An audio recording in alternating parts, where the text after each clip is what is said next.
खबर आजमगढ़ से है, जहां आजमगढ़ की बेटी अनामिका पांडे ने सिविल सेवा परीक्षा में 579वीं रैंक हासिल कर जिले का नाम पूरे देश में रोशन किया है। अनामिका का यह तीसरा प्रयास था, लेकिन हौसले इतने बुलंद थे कि हर असफलता को सीख में बदला और आखिरकार बड़ी सफलता हासिल की। अनामिका के पिता पुलिस विभाग में कार्यरत हैं और हाल ही में उन्होंने वीआरएस लिया है। मां सीमा पांडे हाउसवाइफ हैं। अनामिका दिल्ली में अपनी बहन आकांक्षा के साथ रहकर सिविल सेवा परीक्षा की तैयारी कर रही थी। अनामिका बताती हैं कि उन्हें सिविल सेवा में जाने की प्रेरणा अपने दादी और पिताजी से मिली है, जो खुद भी पुलिस विभाग से जुड़े रहे। वहीं उनकी मां ने हमेशा उन्हें मोटिवेट किया। बचपन से ही डीएम बनने का सपना देखने वाली अनामिका को स्कूल के दिनों में से ही टीचर्स कहने लगे थे कि तुम एक दिन जरूर बड़ी अफसर बनोगी। मथुरा से मैकेनिकल इंजीनियरिंग करने के दौरान उन्होंने कई करियर ऑप्शन देखे, लेकिन दिल तो सिविल सेवा में ही था और वही चुना। 2021 में उन्होंने यूपीएससी की तैयारी शुरू की। पहले अटेम्प्ट में प्रीलिम्स क्लियर नहीं हुआ तो दूसरे में मेंस नहीं निकला। तीसरे प्रयास में मेहनत रंग लाई और मिली 579वीं रैंक। अनामिका का कहना है कि सोशल मीडिया से दूरी बनाकर उन्होंने पढ़ाई पर फोकस किया, खुद को आइसोलेट किया और हर दिन पूरी एकाग्रता से मेहनत की। क्या कुछ कहना अनामिका पांडे का, जो कि यूपीएससी में चयनित हुई हैं, आप सुनिए। तो सभी मीडिया वालों की तरफ से आपको बहुत बहुत बधाई। आपने जिले का और अपने माता पिता का नाम रोशन किया है। क्या कहेंगी इस उपलब्धि पे, किसको श्रेय देना चाहेंगी इसका? सर, इसमें सबसे ज़्यादा श्रेय मैं अपनी मम्मी को देना चाहूँगी और मेरे पूरे परिवार को। मेरे भाई बहन, मेरे पापा मम्मी सब ने बहुत हेल्प की मुझे और बहुत मोटिवेट किया आगे पढ़ने के लिए। और उसके साथ मेरे बहुत सारे फ्रेंड्स, टीचर्स, बहुत सारे लोग होते हैं जर्नी में जो आपको अलग अलग टाइम पे हेल्प करते हैं, तो मैं उन सबको थैंक यू बोलना चाहती हूँ सर। आपकी कौन सी रैंक आई है, कौन सा अटेम्प्ट था आपका ये? सर, ये मेरा 3rd अटेम्प्ट था और मेरी 579 रैंक आई है। अच्छा, तो ये आपको सिविल सेवा में जाने का सपना आपने कब से देखा था ये? सर, ये सपना तो मेरा बचपन से ही था, क्योंकि मैंने मेरी दादी को देखा था। वो भी पब्लिक सर्वेंट थी, दरोगा थी मेरी दादी, और फिर मेरे पापा कांस्टेबल थे यूपी पुलिस में, तो मैंने उनको कार्यरत देखा था हमेशा से। तो मेरा सपना था कि मुझे आईएएस बनना है स्कूल से ही। पर मैंने तैयारी करना शुरू किया जब पहले मैंने इंजीनियरिंग की, अपने पैशन को फॉलो किया, जो मुझे सब्जेक्ट अच्छा लगता था। और उसके दौरान मैंने डिसाइड किया कि अब इसके आगे मुझे क्या करियर फॉलो करना है, and then I decided to go for civil services. तो आपका बैकग्राउंड क्या रहा है? जैसे कहाँ के रहने वाली आप हैं और कब से यहाँ आजमगढ़ में रह रही हैं? सर, मैं बचपन से यहीं पैदा हुई हूँ, आजमगढ़ में ही, और यहीं पे रह रही हूँ। मेरी स्कूलिंग भी आजमगढ़ में ही हुई है 12th तक। उसके बाद मैंने बीटेक किया था mechanical engineering GLA university Mathura से, और उसके बाद से मैं सिविल सर्विसेज के लिए प्रिपेयर कर रही हूँ। तो इंटरमीडिएट आपने कहाँ से किया था आजमगढ़ में? मैंने सर्वोदय पब्लिक स्कूल से किया था इंटरमीडिएट। ठीक है, फिर सिविल की तैयारी के लिए आप कब दिल्ली गई? मैं सितंबर 2021 में गई थी दिल्ली, और तब से एक बार मुझे आना पड़ा वापस कुछ चीज़ों की वजह से, पर्सनल प्रॉब्लम्स। उसके बाद वापस मैं गई, और तब से मैं दिल्ली में हूँ सर। क्या सब्जेक्ट थे आपके? मेरा ऑप्शनल एंथ्रोपोलॉजी था। अच्छा, तो जैसे अब आप सिविल सेवा में चयनित हो चुकी हैं, तो क्या आपका एम है, किस तरह से समाज में और लोगों की सेवा के लिए क्या सपना आपका होगा? क्योंकि बहुत बड़ी जॉब होती है और बहुत ही उसमें धैर्य रखना होता है और वो चैलेंजिंग भी होता है, तो किस तरह से आप लेती हैं इसको? सर, जब भी मैंने सोचा था सिविल सर्विसेज करने के लिए, तो मेरा मेन एम यही था कि मैं देश के लिए कुछ करूं और लोगों की सेवा करूं। तो मुझे जो भी सर्विस अलॉट होगी, मैं पूरी निष्ठा से उसके लिए उसके साथ काम करूंगी उस सर्विस में, और जो सेवा हो सकेगी मेरी सर्विस से, मैं वो अपने देश को देने की कोशिश करूंगी। कुछ बदलाव लाना चाहेंगी एक सर्विस के नाते जो आपको मिली है? समाज में कुछ ऐसे लग रहा हो कि जिसको हम जब हमको मिलेगा, हमको पावर मिलेगी तो हम उस पर करना चाहेंगे, कुछ ऐसा है? सर, सबसे पहले तो क्योंकि मैं एक लड़की हूँ और कुछ चैलेंजेस मैंने पर्सनली फेस किए, मेरी फैमिली में नहीं बट ओवरऑल सोसाइटी में मुझे लगता है, तो मुझे लगता है कि मैं लड़कियों को चाहूँगी कि वो और आगे बढ़े। सिविल सर्विसेज ही नहीं, जो भी फील्ड में वो काम कर सकती हैं, उसमें आगे बढ़े, फाइनेंशियली इंडिपेंडेंट हो, एजुकेटेड हो, ताकि अपने लाइफ के डिसीजंस वो खुद ले सके।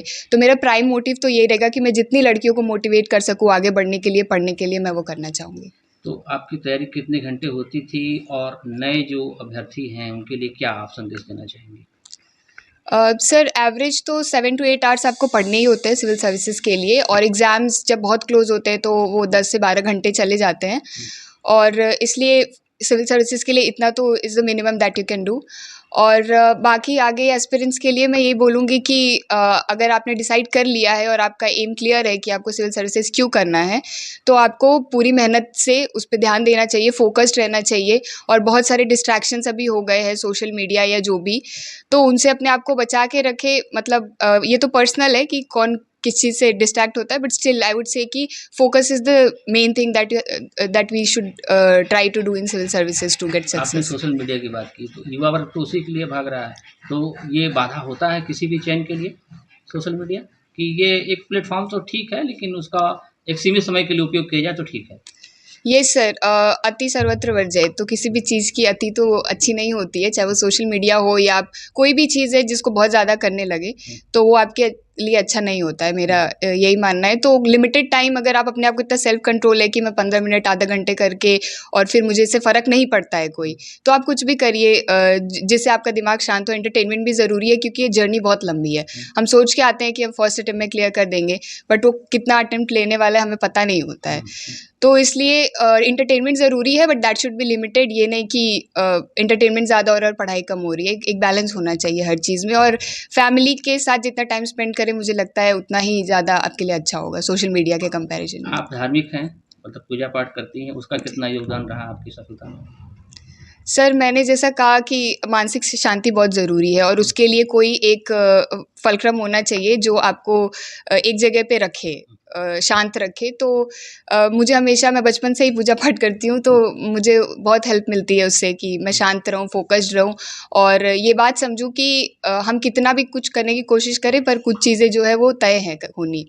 तो हर मेहनत करने के बाद निष्काम कर्म योग बेसिकली मैंने सीखा है और वो फॉलो करना चाहिए, स्पेशली यूपीएससी में। तो परिवार में कौन-कौन आपके हैं? सर, मेरे पापा हैं, मम्मी है और मेरा छोटा भाई है, छोटी बहन है। अच्छा, पापा वो हेड कांस्टेबल थे? जी, अभी उन्होंने वीआरएस ले लिया अच्छा, अच्छा, ठीक है। माताजी हाउसवाइफ है। हैं? जी, बच और आपकी सिस्टर क्या कर रही है इस समय? वो डिजिटल मार्केट।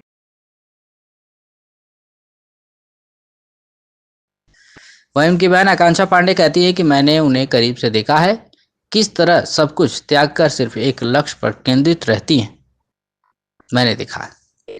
आकांक्षा पांडे अनामिका की बहन का क्या कुछ कहना है, सुनिए। नाम आपका है? आकांक्षा पांडे। अनामिका की क्या लगती है? मैं इनकी बहन हूँ। सामने देखिए। तो आप क्या कर रही हैं इस समय? मैं डिजिटल मार्केटिंग करती हूँ। तो आज बड़ी सिस्टर आपकी देश की सबसे बड़ी परीक्षा में सफल रही हैं, तो क्या कहेंगी उनकी उपलब्धि पर? उनकी मेहनत का फल है, उन्होंने बहुत इसके लिए मेहनत की है। हम दोनों साथ ही दिल्ली में रहते थे, तो मैंने उनकी मेहनत बहुत करीब से देखी है, तो मुझे बहुत खुशी है इस बात की।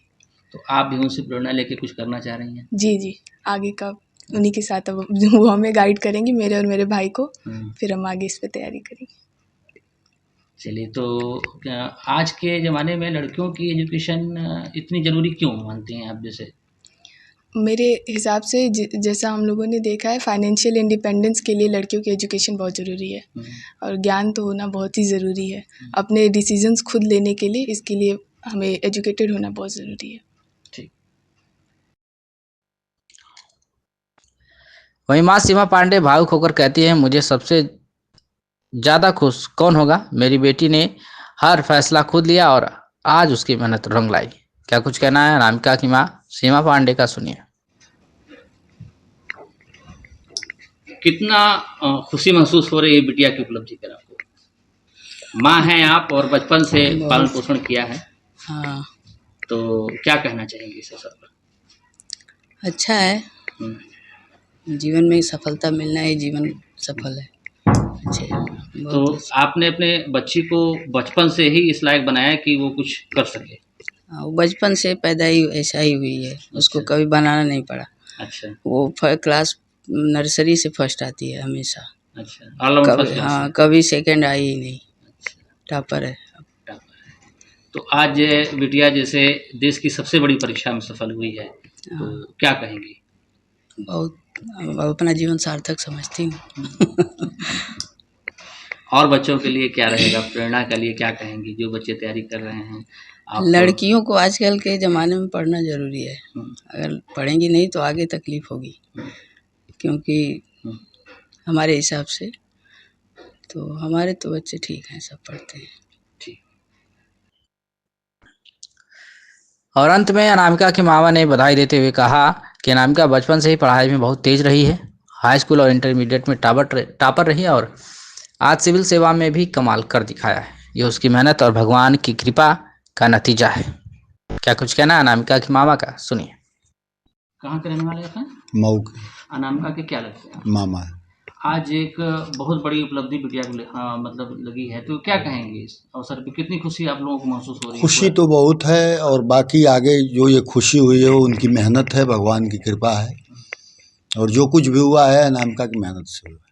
तो आप लोगों को लगता था कि अनामिका कुछ बचपन से ही अलग करेगी? बचपन से ही लगता नहीं था, वैसी थी। Anamika high school Azamgarh topper है, इंटरमीडिएट आजमगढ़ टॉपर है, आप जानते ही हैं सर्वोदय से।